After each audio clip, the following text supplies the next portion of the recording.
नमस्कार दोस्तों। आज का सब्जेक्ट है मटेरियल साइंस एंड इंजीनियरिंग, जिसके अंदर आज हम लोग समझेंगे आयोनिक बॉन्ड।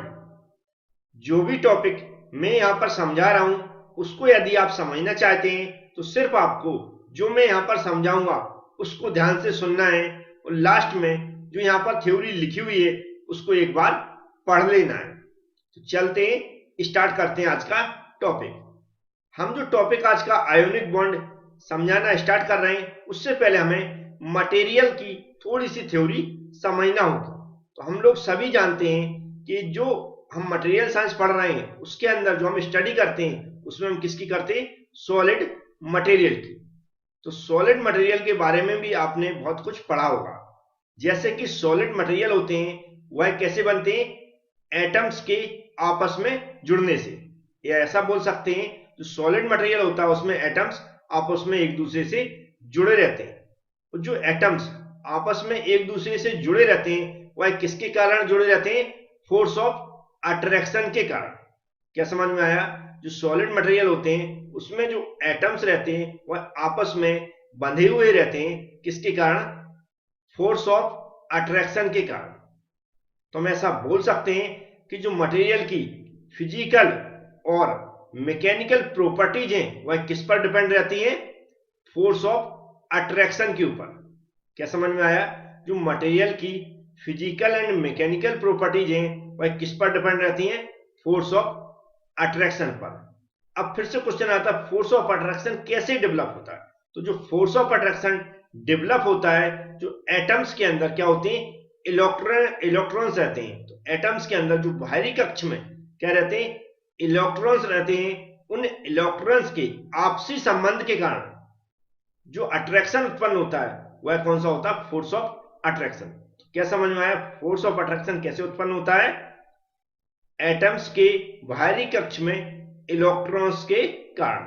तो जो इलेक्ट्रॉन्स का बाहरी कक्ष में जो अट्रैक्शन है उसी के आधार पर डिफरेंट टाइप्स के बॉन्ड होते हैं। उसमें एक बॉन्ड आज हम लोग समझ रहे हैं, आयोनिक बॉन्ड। अब हम थ्योरी स्टार्ट करेंगे आयोनिक बॉन्ड की, क्योंकि आपको समझ में आ गया होगा कि हम किस तरह स्टडी कर रहे हैं आयोनिक बॉन्ड। यहां पर जब हम समझेंगे तो आपको क्लियर थ्योरी हो जाएगी कि आयोनिक बॉन्ड क्या होते हैं, क्योंकि जो अभी मैंने समझाया उसको आपने ध्यान से यदि सुन लिया होगा। तो सबसे पहले हमें समझना होगा कि आयन होते क्या है। तो आप लोगों ने पढ़ा भी होगा, सुना भी होगा। एटम हो या फिर एटम्स का ग्रुप हो, क्या हो, एटम्स हो या फिर एटम्स का ग्रुप हो, उसमें क्या होते हैं, दो टाइप के चार्ज होते हैं, पॉजिटिव और निगेटिव। कौन सा, पॉजिटिव और निगेटिव।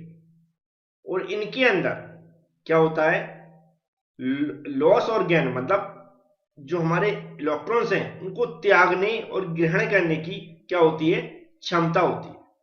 तो इसी थ्योरी के आधार पर जो आयनिक बॉन्ड होते हैं वह कैसे बनते हैं कि जब दो क्या जब दो एटम्स पास में आते हैं, जब दो एटम्स पास में आते हैं तो क्या होता है, जो उनके नेगेटिव और पॉजिटिव चार्ज होते हैं उनके बीच में क्या होता है, आकर्षण होता है। और वह जो बाहरी कक्ष में जो इलेक्ट्रॉन्स होते हैं वह एक दूसरे को क्या करते हैं, या तो त्यागते हैं या फिर ग्रहण करते हैं, जैसे कहते हैं लॉस करते हैं या फिर गेन करते हैं। उससे क्या होता है, उसके जो बाहरी कक्ष में वह इलेक्ट्रॉनों की संख्या जो जितनी चाहिए उतनी पूरी कर लेते हैं और उनके बीच में क्या हो जाता है, एक बॉन्ड बन जाता है। या फिर इसे एक बार में हम ऐसा बोल सकते हैं कि जो आयनिक बॉन्ड होते हैं उसमें जो बॉन्ड बनता है वह इलेक्ट्रॉन एटम्स जो इलेक्ट्रॉन्स हैं वह क्या होते हैं, एक दूसरे को ट्रांसफर करते हैं। जब एक क्या बनता है, एक आयनिक बॉन्ड बनता है। और ट्रांसफर क्यों करते हैं, क्योंकि इनके अंदर जो चार्ज रहता है कैसा रहता है, निगेटिव और पॉजिटिव रहता है। तो हमें एक वर्ड अच्छे से याद रखना है कि जो आयनिक बॉन्ड है उसके अंदर जो बॉन्ड बनता है वह इसके इलेक्ट्रॉन्स के क्या होते हैं, ट्रांसफर करने के कारण बनता है। क्योंकि जो बाहरी कक्ष होता है मैं समझाऊंगा, जो यहाँ पर एग्जांपल दिया है उसके कैसे बाहरी कक्ष को इलेक्ट्रॉन एक दूसरे को क्या करते हैं, वह ट्रांसफर करते तभी बॉन्ड बनता है। कुछ थ्योरी भी यहाँ पर मैंने लिख दी है, उसको आप एक बार अच्छे से पढ़ लें, लेकिन अभी और अच्छे समझ में आ जाएगा जब हम यहाँ पर ये एग्जाम्पल समझाएंगे। तो चलते हैं एग्जाम्पल समझ लेते हैं। तो इसका एक नॉर्मल एग्जाम्पल है NaCl। Sodium chloride.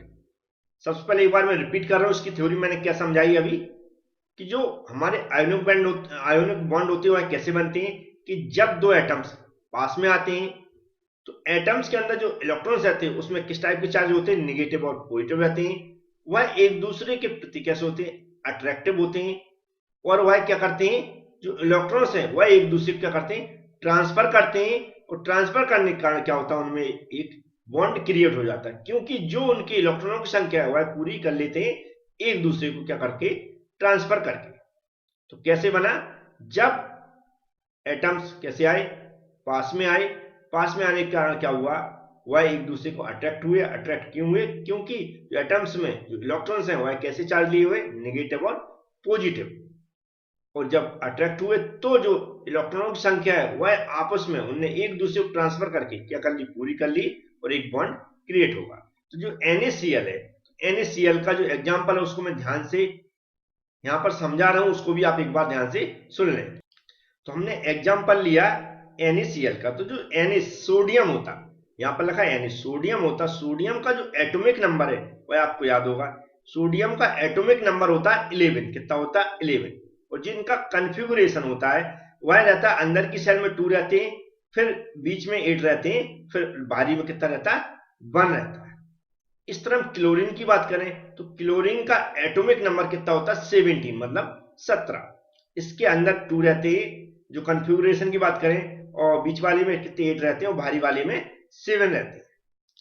इसी तरह जब ये दोनों पास में होते हैं तो एक दूसरे में क्या बनाते हैं, रिलेशन बनाते हैं, एक दूसरी तरफ अट्रैक्ट होते हैं। अट्रैक्ट कैसे होते हैं, अब जो अंदर का सेल है उसमें फिक्स है 2, बाहरी सेल में भी जो इसके जितने इलेक्ट्रॉन चाहिए उतने कंप्लीट है, लेकिन इसके सबसे बाहरी वाले में जो सेल है उसमें कितना 1 है, इसके बाहरी वाले सेल में कितने 7 है।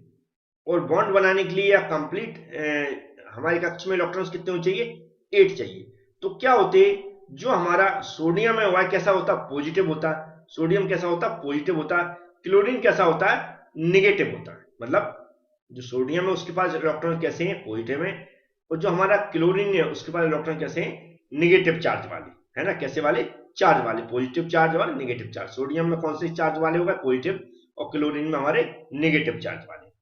तो क्या होते हैं, जब ये आपस में आए तो एक दूसरे को क्या करते हैं, जो हमारे बाहरी कक्ष के इलेक्ट्रॉन्स हैं क्या करते हैं, ट्रांसफर करते हैं, बॉन्ड बना लेते हैं, क्योंकि पॉजिटिव और नेगेटिव है। तो यहां पर देखा इसका एक बॉन्ड, इसके कितने 7, टोटल कितने हो जाते, 8। कितने हो गए, 8। तो जो हमारा सोडियम वाला हुआ है क्या होता है, हम अपना जो एटम्स हुआ है किसको ट्रांसफर कर देता है, क्लोरीन को।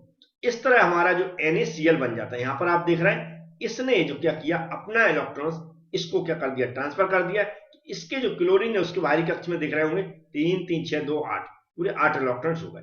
इस तरह ये कंप्लीट हमारा क्या बन गया, सोडियम क्लोराइड बन गया। यहां पर जो आपको दिख रहा होगा crystal latest structure of NaCl है, क्योंकि हम मटेरियल साइंस पढ़ रहे हैं तो उसमें आप इस डायग्राम को और बना के आएंगे तो और अच्छे से समझा पाएंगे, या फिर जो चेक करने वाला उसको और अच्छा लगेगा और आपको अच्छे नंबर देगा। आप ये वाला जो क्रिस्टल स्ट्रक्चर बना इसको नहीं समझा पा रहा है, नई डायग्राम बना पा रहा है तो टेंशन न लें, लेकिन ये जो मैंने बनाया Na फिर Cl लिखें, इसको जैसा मैंने बनाया डायग्राम वैसा ही समझा कर आए। अब इसकी कुछ प्रॉपर्टीज होती है उनको देख लेते हैं। तो प्रॉपर्टी यहां पर लिखी, इनको 1 बाय 1 में समझा देता हूं तो आपको और अच्छी समझ में आ जाएगा। पहला बोला ionic bonds are generally crystalline in structure. ये इसलिए बोला इसने कि ये बोला कि आयनिक में क्या होता है, क्रिस्टलाइन स्ट्रक्चर होता है। क्रिस्टल स्ट्रक्चर हम लोगों ने पढ़ा है, जिसमें क्या होता है, एटम्स एक रेगुलर एंड रिपीटेशन फॉर्म में क्या होते हैं, जमे हुए रहते हैं। मतलब एक सिस्टम से क्या होता है, एक एटम्स और अदर एटम से क्या होता है, घिरा रहता है। तो एक सिस्टमेटिक ढंग से इसमें जो भी हमारी जो संरचना होती है बनी रहती है। अब ये क्या होते हैं, इनमें जो नेगेटिव पॉजिटिव आयंस होते हैं इसलिए क्या होते हैं, स्ट्रांग होते हैं। अब ये लिखा है due to high binding energy, जो जब ये स्ट्रांग बने रहते हैं एक दूसरे में क्या जुड़े रहते हैं, तो इसकी जो बाइंडिंग एनर्जी, जुड़ने की जो एनर्जी है वह क्या होती है, हाई रहती है। इससे क्या होता है, इसका जो मेल्टिंग और बॉइलिंग पॉइंट भी कैसा होता है, हाई होता है। नेक्स्ट लिखा poor conductor of heat and electricity as compared to original atom. जो ओरिजिनल एटम्स है उसकी तुलना में जो हीट और इलेक्ट्रिसिटी जो इसकी के क्या होते हैं, पुअर कंडक्टर होते हैं, कंडक्ट करने की इनकी जो हीट और इलेक्ट्रिसिटी क्षमता कम होती है। तो ionic crystal are highly soluble in ionising solvent such as water. जो वाटर है या जो हमारा पोलर सॉल्वेंट है लाइक NH3, इसमें क्या होते हैं, तो हाईली सॉल्युबल होते हैं। नेक्स्ट लगा they are transparent for all frequency. जिस सभी टाइप की जो फ्रीक्वेंसी होती है उसमें क्या होते हैं, ये ट्रांसपेरेंट होते हैं उसमें, up two point called a fundamental absorption frequency तक। बकाया इसके बाद में दे आर एडिक्वाइड, ठीक है। जिसके बाद वो है अपारदर्शी होते हैं। अपारदर्शी मतलब एक सीमा तक कहते हैं, फंडामेंटल ट्रांसपेरेंट मतलब दिखाई देते हैं, लेकिन इसके बाद क्या होते हैं जी, हमारे क्या होते हैं फ्रीक्वेंसी एब्जॉर्प्शन, जो फ्रीक्वेंसी होती है वहां तक, उसके बाद क्या होते हैं अपारदर्शी मतलब कम दिखाई देने वाले होते हैं। तो इस तरह हमें क्या करना है, जब भी ये क्वेश्चन आता है आयोनिक बैंड को एक्सप्लेन करने को, तो जैसा मैंने समझाया, हो सकता है सुनकर भी आप समझ गए हो तो वैसा आप लिख सकते हैं, एग्जाम्पल जो मैंने समझाया उसको लिखते हैं और इसकी प्रॉपर्टीज लिखें, तो आराम से आपको जितने भी नंबर का क्वेश्चन पूछा गया होगा वो आपको मिल जाएंगे। Thank you friends.